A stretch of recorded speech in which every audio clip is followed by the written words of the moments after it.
IndiGo ವಿಮಾನ ಸಂಚಾರ ರದ್ದು, ಕಾರಣ ಏನು? ಸಂಸ್ಥೆ ಹೇಳೋದೇನು? ಏರ್ಪೋರ್ಟ್ಗಳಲ್ಲಿ ಹೇಗಿದೆ ಸ್ಥಿತಿಗತಿ? ಹಾರ್ತಾ ಇಲ್ಲ ಇಂಡಿಗೋ ಸುದ್ದಿ ಇದು.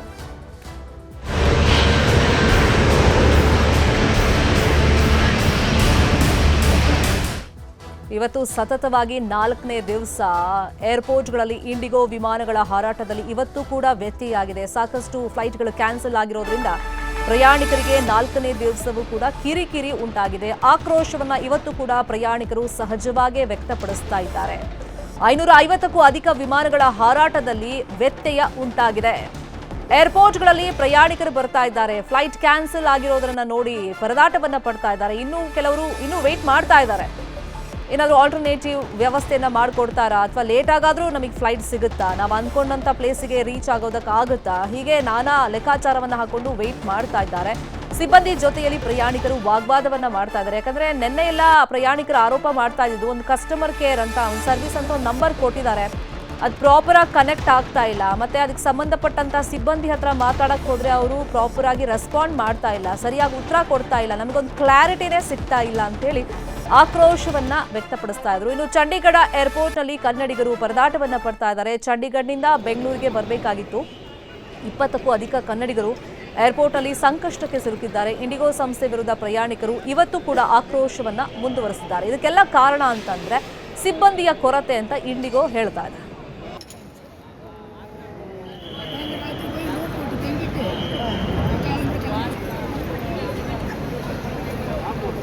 ಸರ್, ಆಲ್ರೆಡಿ ನಾವು ಟಿಕೆಟ್ ಬುಕ್ ಮಾಡಿ 1 ತಿಂಗಳಾಗಿತ್ತು. 1 ತಿಂಗಳಿಗೆ ಮುಂಚೆ ಆಲ್ರೆಡಿ ಬುಕ್ ಮಾಡಿದ್ವಿ ಡೆಲ್ಲಿಗೆ ಹೋಗೋಣ ಅಂತೇಳಿ. ಬುಕ್ ಮಾಡಿದ್ವಿ. ನಿನ್ನೆ ಇಮಿಡಿಯೇಟ್ಲಿ ಕ್ಯಾನ್ಸಲ್ ಬಂತು. ನಾವೇ ಇಮಿಡಿಯೇಟ್ಲಿ ಹೋಗಿ ಮತ್ತೆ ಕ್ಯಾನ್ಸಲ್ ಮಾಡ್ಕೊಳ್ಳೋಣ ಅಂತ ಹೋಗಿದ್ದಕ್ಕೆ ಮತ್ತೆ ರೀಶೆಡ್ಯೂಲ್ ಕೊಟ್ರು.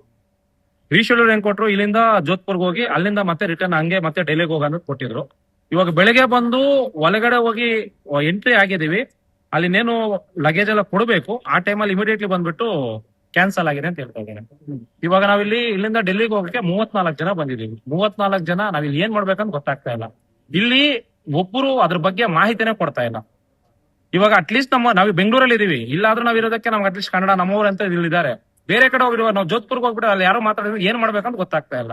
ಅವ್ರನ್ನ ಕೇಳಿದ್ರೆ ಒಂದು ಹಾಫ್ ಅನ್ ಅವರ್ ವೆಯ್ಟ್ ಮಾಡಿ, 1 ಅವರ್ ವೆಯ್ಟ್ ಮಾಡಿ ಅಂತ ಕೇಳ್ತಾ ಇದಾರೆ. ಅದು ಬಿಟ್ರೆ ಬೇರೆ ಏನೋ ಮಾಹಿತಿ ಕೊಡ್ತಾ ಇಲ್ಲ ಸರ್. ಕ್ಯಾನ್ಸಲ್ ಮಾಡ್ತೀವಿ ಅಂತ ಹೇಳಿದ್ರಿ ಏನೋ ಒಂದ್ ಆಗ್ತದೆ, ಹಂಗೂ ಹೇಳ್ತಾ ಇಲ್ಲ ಅವರು. ಡೈರೆಕ್ಟ್ ಆಗಿ ನಿಮ್ಗೆ ಫ್ಲೈಟ್ ಇದೆ ಅಂತಾನೆ ಹೇಳ್ತಾ ಇದ್ದಾರೆ. ನಮ್ಮಲ್ಲಿ ಮೆಸೇಜ್ ಬರ್ಬೇಕು ನಮ್ಗೆ, ನಿಮ್ದು ಕ್ಯಾನ್ಸಲ್ ಆಗಿದೆ ಅಂತ ಮೆಸೇಜ್ ಬರ್ಬೇಕು. ಕೆಲವರು ಕ್ಯಾನ್ಸಲ್ ಇಲ್ಲಿ ಬಂದ್ಮೇಲೆ ಕ್ಯಾನ್ಸಲ್ ಆಗಿದೆ ಅಂತ ಮೆಸೇಜ್ ಗಳು ಬರ್ತಿದೆ ಅಂತ. ಯಾರು 2-3 ಬಂದಿದೆ ಅಷ್ಟು ಬಿಟ್ರೆ ಇಲ್ಲಿ ಇಷ್ಟು ಜನ ಇದ್ವಲ್ಲ, ಒಬ್ರಿಗೆ ಬಂದಿಲ್ಲ. ಕ್ಯಾನ್ಸಲ್ ಆಗಿದೆ ಅಂತ, ಫ್ಲೈಟ್ ಕ್ಯಾನ್ಸಲ್ ಆಗಿರೋದು ನಾವು ಬೋರ್ಡಿಂಗ್ ಪಾಸ್ ತಗೊಳ್ತಾ ಇರುವಾಗ ಅವಾಗ ಹೇಳ್ತಾ ಇದಾರೆ ಕ್ಯಾನ್ಸಲ್ ಆಗಿದೆ ಅಂತ. ಪರ್ಯಾಯ ವ್ಯವಸ್ಥೆ ಕೂಡ ಸೊ ಪರ್ಯಾಯ ವ್ಯವಸ್ಥೆ ಹೆಂಗಾದ್ರೂ ಇನ್ನೊಂದು ವೇಟ್ ಮಾಡಿ ಏನಾದ್ರು ಆಗಬಹುದು ಅಂತ ಹೇಳ್ತಾ ಇರಬೇಕು. ಏನಾಗುತ್ತೆ ಅಂತ ಅವರು ಹೇಳ್ತಾ ಇಲ್ಲ. ಒಳಗಡೆಯಿಂದ ಹೊರಗಡೆ ಬಂದಿದ್ವಿ, ಈಗ ಒಳಗಡೆ ಹೋಗಂಗಿಲ್ಲ. ಈಗ ನಮ್ಮ ಒಳಗಡೆ ಹೋಗಿ ವಾಪಸ್ ಬಂದ್ರೆ ಫ್ಲೈಟ್ ವಾಪಸ್ ಅಲ್ಲಿ ಹೋಗಿ ಬೋರ್ಡಿಂಗ್ ಪಾಸ್ ತಗೊಂಡು ವಾಪಸ್ ಬಂದಿದ್ದೀವಿ. ಸೊ ಭಾರಿ ಕಷ್ಟ ಆಗ್ತಾ ಇದೆ. ಇನ್ನೊಂದು ವರೆಸ್ಟ್ ಅಂತಂದ್ರೆ ನಮ್ ಇಂಡಿಗೋನೆ ಅಂತ ಹೇಳ್ಬೋದು. ಓಕೆ, ಅವ್ರಿಗೆ 2 ಕಾಲ್ ಆಪರೇಷನ್ ಆಗಿದೆ. ಕಾಶಿ ಕರ್ಕೊಂಡು ಹೋಗೋಣ, ವಾರಣಾಸಿ ಕರ್ಕೊಂಡು ಹೋಗೋಣ ಅಂತ ಬುಕ್ ಮಾಡಿ ಆಲ್ಮೋಸ್ಟ್ 2 ಮಂತ್ ಆಯ್ತು. ಸೆಪ್ಟೆಂಬರ್ ಅಲ್ಲೇನೋ ಬುಕ್ ಮಾಡಿದ್ ನಾನು. ಇಲ್ಲಿ ಬಂದು ಲಗೇಜ್ ಇಳಿಸಿದ ಮೇಲೆ ನಮಗೆ ಮೆಸೇಜ್ ಬರುತ್ತೆ ಫ್ಲೈಟ್ ಕ್ಯಾನ್ಸಲ್ ಇದೆ ಅಂತ. ಯಾವ ರೀತಿ ಇವ್ರು ನಡೆಸ್ಕೊಂತಾರ ಅಂತ ಗೊತ್ತಿಲ್ಲ. ಇವಾಗ ನಾನು ರಿಟರ್ನ್ ಟಿಕೆಟ್ ಬುಕ್ ಮಾಡಿದೀನಿ ವಾರಣಾಸಿಯಿಂದ ಬೆಂಗಳೂರಿಗೆ. ಈಗ ಅದನ್ನ ನಾನ್ ಕ್ಯಾನ್ಸಲ್ ಮಾಡಕ್ ಹೋದ್ರೆ ಅದು ನನಗೆ ಅಮೌಂಟ್ ಕಟ್ ಆಗ್ಬಿಡುತ್ತೆ, ಹೌದಾ? ಇವಾಗ ಅದು ಅಮೌಂಟ್ ನ ಯಾರು ಬೇರ್ ಮಾಡ್ಬೇಕು ಸರ್? ಅದು ಇಂಡಿಗೋದವ್ರು ಬೇರ್ ಮಾಡ್ಬೇಕಲ್ಲ. ಇವಾಗ ಕಸ್ಟಮರ್ ಕೇರ್ ಟ್ರೈ ಮಾಡ್ತಾ ಇದ್ದೀನಿ, ಕಾಲ್ ರಿಸೀವ್ ಮಾಡ್ತಾ ಇಲ್ಲ. ಇವಾಗ ಅಲ್ಲಿ ನೋಡಿದ್ರೆ ಕೌಂಟರ್ ಅಲ್ಲಿ ಇರೋದೇ 2 ಜನ ಕೂತವ್ರೆ, ಅಷ್ಟು ಜನ. ಇವಾಗ 1.5 ಅವರ್ ನಾನು ಅಲ್ಲಿ ನಿಂತ್ಕೊಂಡೆ ಕ್ಯೂ ಅಲ್ಲಿ. ಬೇಸರ ಬಂತು, ಬಂದೆ ನಾನು ರಿಟರ್ನ್. ಏನೋ ಆಗ್ಲಿ ನೋಡೋಣ ಅಂತ. ಈ ತರ ಇವರು ಬೀಂಗ್ ಏನ್ ರೆಸ್ಪಾನ್ಸಿಬಲ್ ಇದು ಆಗ್ಬಿಟ್ಟು ಇಷ್ಟು ಜನ ಸಿಟಿಜನ್ಗೆ ಒಂದೇ ಸರ್ತಿ ಫ್ಲೈಟ್ ಕ್ಯಾನ್ಸಲ್ ಆದ್ರೆ ಇಮಿಡಿಯೇಟ್ ಇನ್ಫಾರ್ಮೇಶನ್ ಮಾಡ್ಬೇಕಲ್ವಾ ಇವರು? ಇವ್ರಿಗೆ ಗೊತ್ತಿರಲ್ವಾ ಕ್ಲೈಮೇಟ್ ಚೇಂಜ್ ಆಗ್ಲಿ, ಸರ್ವಿಸ್ ಆಗ್ಲಿ, ಸೆಕ್ಯೂರಿಟಿ ಆಗ್ಲಿ ಏನು ಅಂತ? ಸೊ ಅದನ್ನ ನಾವು ಜನಗಳು ಯಾಕೆ ಸರ್ ಅನುಭವಿಸ್ಬೇಕು? It's their own responsibility, they have to take care. IndiGo ವಿಮಾನ ಹಾರ್ತಾ ಇಲ್ಲ, ಹಲವಾರು ಅವಾಂತರಗಳು ಸೃಷ್ಟಿಯಾಗಿದೆ. ತಂದೆ ಅಸ್ಥಿಯನ್ನ ಹಿಡಿದು ಏರ್ಪೋರ್ಟ್ನಲ್ಲಿ ಕಣ್ಣೀರು ಹಾಕುವಂತ ಪರಿಸ್ಥಿತಿ. ಹರಿದ್ವಾರಕ್ಕೆ ತೆರಳಬೇಕಾಗಿತ್ತು, ಅದಕ್ಕೋಸ್ಕರ ಟಿಕೆಟ್ ಬುಕ್ ಎಲ್ಲ ಮಾಡ್ಕೊಂಡಿದ್ರು. ಈಗ ಅಸ್ಥಿಯನ್ನ ಹಿಡ್ಕೊಂಡು ಕುಟುಂಬ ಕಣ್ಣೀರನ್ನ ಏರ್ಪೋರ್ಟ್ ಅಲ್ಲೇ ಹಾಕ್ತಾ ಇದೆ. ಇವತ್ತು ಬೆಳಗ್ಗೆ 11:45ಕ್ಕೆ ಇಂಡಿಗೋ ಫ್ಲೈಟ್ ನಿಗದಿಯಾಗಿತ್ತು. ಟಿಕೆಟ್ ಎಲ್ಲ ಬುಕ್ ಮಾಡ್ಕೊಂಡಿದ್ರು. ಫ್ಲೈಟ್ ಕ್ಯಾನ್ಸಲ್ ಆಗಿದೆ. ಚಿತಾಭಸ್ಮ ಹಿಡಿದು ಮಗಳು ಕಣ್ಣೀರನ್ನ ಹಾಕ್ತಾ ಇದ್ದಾರೆ. ಬೆಂಗಳೂರು ಏರ್ಪೋರ್ಟ್ ಅಲ್ಲಿ ಕುಟುಂಬ ಇನ್ನೂ ಕೂಡ ಕಾಯ್ತಾ ಇದೆ. ಒಬ್ಬೊಬ್ಬರದ್ದು ಒಂದೊಂದು ಕಥೆ.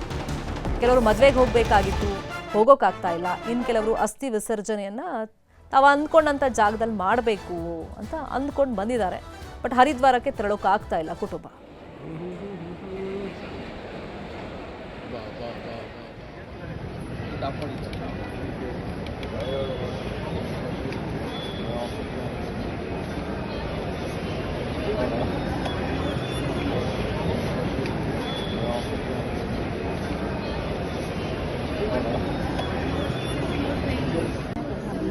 ದೃಶ್ಯದಲ್ಲಿ ಗಮನಿಸ್ತಾ ಇದ್ದೀವಿ, ತಂದೆ ಅಸ್ಥಿಯನ್ನು ಹಿಡಿದು ಮಗಳು ಮತ್ತು ಆ ಕುಟುಂಬಸ್ಥರೆಲ್ಲರೂ ಕೂಡ ಪರದಾಟವನ್ನ ಪಡ್ತಾ ಇದ್ದಾರೆ. ಸದ್ಯಕ್ಕೆ ಏನು ಮಾಡಬೇಕು ಅಂತ ಪಾಪ ಅವ್ರಿಗೂ ಗೊತ್ತಾಗ್ತಿಲ್ಲ. ಫ್ಲೈಟು ಇಲ್ಲಿ ನಾವು ಅಸ್ಥಿ ಎತ್ಕೊಂಡು ಬರ್ತಾ ಇದ್ದೀವಿ, ಸ್ವಲ್ಪ ಪ್ರೊಸೀಜರ್ ಮುಗಿಸ್ಬೇಕು ಅಂತ ಜಲ್ದಿನೇ ಬಂದಿದ್ದೀವಿ. 9:30 9:45ಗೆಲ್ಲ ರೀಚ್ ಆಗಿದೆ. ಸೊ ಇಲ್ಲಿ ಎಂಟ್ರೆನ್ಸ್ ಒಳಗಡೆ ಲಗೇಜ್ ಎಲ್ಲ ಎತ್ಕೊಂಡು ಎಂಟ್ರೆನ್ಸ್ ಒಳಗಡೆ ಬರೋ ನಾನು ಅವಾಗೇ ಬಂದುಬಿಟ್ಟು ಅವ್ರು ಹೇಳ್ಬಿಟ್ರು, once when we scan the tickets only they got to know that flights has been cancelled ಅಂತ. ಅವಾಗಲಿಂದ 2 ಅವರ್ ವೆಯ್ಟ್ ಮಾಡಿ ಆಮೇಲೆ ಎಂಕ್ವೈರಿ ಡಿಪಾರ್ಟ್ಮೆಂಟ್ಗೆ ಹೋಗಿ ಕೇಳಿದ್ರೆ ಅದೇ ಹೇಳಿದ್ರು, flights has bean cancel and ಏನು ರೀಸನ್ ಅಂದರೆ ಪೈಲಟ್ಸ್ ಆರ್ ನಾಟ್ ಅವೈಲಬಲ್ ಅಂತ ಹೇಳಿದ್ರು. ಅದೇ ಒನ್ ಹೆಸರು. ನೆಕ್ಸ್ಟ್ ಟ್ಯೂಸ್ಡೇಗೆ ಫ್ಲೈಟ್ ಬುಕ್ ಮಾಡ್ತೀನಿ ಹೇಳ್ತಾ ಇದ್ದಾರೆ. ಆದರೆ ನಾನು ಪೂಜಾ ಎಲ್ಲ ಅಲ್ಲಿ ಸೆಟ್ ಮಾಡಿ ಇಕ್ಕಿದ್ದೀನಿ, ಇವತ್ತು ಮಾಡೋಣ ಅಂತ. ಹರಿದ್ವಾರ್ನಲ್ಲಿ ಪೂಜಾರಿ ನಮ್ಮವರು ಬೇರೆ. ಇನ್ನು ಅಯ್ಯಪ್ಪ ಮಾಲಾಧಾರಿಗಳಿಗೂ ಕೂಡ ತಟ್ಟಿದೆ ಫ್ಲೈಟ್ ಬಿಸಿ. ಕ್ಯಾನ್ಸಲ್ ಆಗಿರುವಂತಹ ಬಿಸಿ. ಬೆಂಗಳೂರು ಏರ್ಪೋರ್ಟ್ ಅಲ್ಲಿ ಅಯ್ಯಪ್ಪ ಭಕ್ತರು ಪರದಾಟವನ್ನ ಪಡ್ತಾ ಇದ್ದಾರೆ. ಕೊಚ್ಚಿಗೆ ತೆರಳೋದಕ್ಕೆ ಅಂತ ಹೇಳಿ ಟಿಕೆಟ್ ಬುಕ್ ಮಾಡ್ಕೊಂಡು ಏರ್ಪೋರ್ಟ್ಗೆ ಹೋದ್ರೆ ಅಲ್ಲಿ ನೋಡಿದ್ರೆ ಫ್ಲೈಟ್ ಕ್ಯಾನ್ಸಲ್ ಅಂತ ಹೇಳ್ತಾ ಇದ್ದಾರೆ. ಹಾಗಾಗಿ ಭಕ್ತರು ಪರದಾಟವನ್ನ ಪಡ್ತಾ ಇದ್ದಾರೆ. ಇರುಮುಡಿ ಹೊತ್ತು ಬಂದಿದ್ದಂತ ಅಯ್ಯಪ್ಪ ಭಕ್ತರು ಗಂಟೆಗಟ್ಟಲೆ ಕಾದು ಆಮೇಲೆ ಪ್ರತಿಭಟನೆಯನ್ನೇ ಶುರು ಮಾಡಿಬಿಟ್ಟಿದ್ದಾರೆ.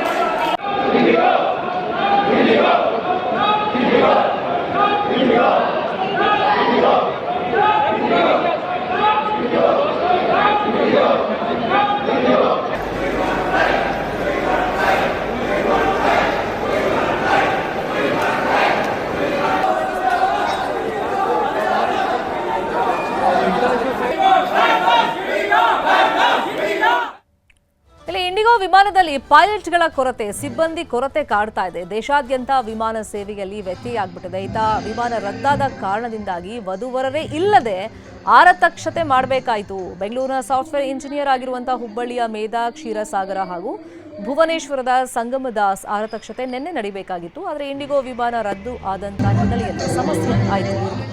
ಭುವನೇಶ್ವರದಲ್ಲಿದ್ದ ಜೋಡಿ ಬರೋದಕ್ಕೆ ಸಮಸ್ಯೆ ಆದಂತ ಹಿನ್ನೆಲೆಯಲ್ಲಿ ಆನ್ಲೈನ್ ಮೂಲಕ ರಿಸೆಪ್ಷನ್ ಅನ್ನ ಮಾಡಿಕೊಂಡ್ರು. ಹಂಗ್ ಪರಿಸ್ಥಿತಿ ನಿರ್ಮಾಣ ಆಯಿತು. ಆನ್ಲೈನ್ ರಿಸೆಪ್ಷನ್ ಮಾಡೋಕ್ಕೆ ಕಾರಣ ಅಂತಂದ್ರೆ ಮದುಮಗ ಮತ್ತು ಮದುಮಗಳು ಇಬ್ಬರು ಬರಲಿಲ್ಲ ಭುವನೇಶ್ವರದಿಂದ. ಮದುವೆ ಭುವನೇಶ್ವರೊಳಗೆ ಆಗಿತ್ತು 23ನೇ ತಾರೀಕಿಗೆ. ನಾವು ಮೊದಲೇ ಇಲ್ಲಿ ಬಂದ ಮೇಲೆ ರಿಸೆಪ್ಷನ್ದೆಲ್ಲ ರೆಡಿ ಮಾಡಬೇಕಾಗಿತ್ತು. ಬಟ್ ಅವ್ರು ಬರೋದು 2ನೇ ತಾರೀಕು ಬರೋರಿದ್ದರು, ಅದು ಬರಲಿಲ್ಲ. ಬಂದಿದ್ದ ಆ ಕಾರಣದಿಂದ ರಿಸೆಪ್ಷನ್ ಒಳಗೆ ಆನ್ಲೈನ್ನಾಗ ಮಾಡಬೇಕಾಯ್ತು. ಎಲ್ಲರೂ ಬಂದು ಊಟ ಮಾಡಿ ಹೋದ್ರು, ಎಲ್ಲರೂ ಆಯಿತು, ಎಲ್ಲರೂ ವಿಶ್ ಮಾಡಿದರು, ಎಲ್ಲ ಮಾಡಿದ್ರು. ಆನ್ಲೈನ್ ಮ್ಯಾಗ ವಿಶ್ ಮಾಡಿದ್ರು ಆಕೆಗೆ. ಈಗೇನು ಅದ್ರ ಬಗ್ಗೆ ಇದಿಲ್ಲ ನಮಗೆ. ಯಾಕಂದರೆ